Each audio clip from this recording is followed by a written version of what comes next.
Hi అందరు ఎట్లున్నారు? మేమైతే బిందాస్ ఉన్నాం. ఇవాళ మేమైతే చికెన్ వండుతున్నాం. గిన్నెలో కాదు, కొబ్బరి బోండంలో. ఈ మధ్య రీల్ ట్రెండ్ అవుతా ఉంది కదా, కొబ్బరి బోండంలో చికెన్ వండడం. సో అదైతే ట్రై చేస్తున్నాం.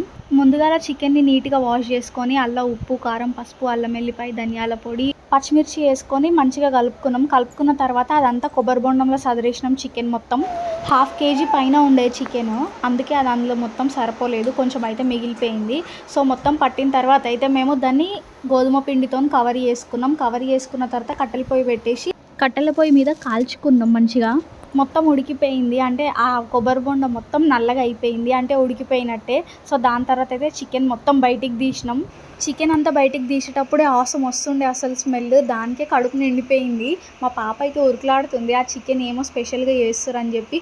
మా ఆయన తిని ఎట్లుందో చెప్పమంటుంటే ఆపకుండా తింటూనే ఉన్నాడు. మొత్తానికి చికెన్ అయితే మస్తు అంటే మస్తు అయ్యింది. సబ్స్క్రైబ్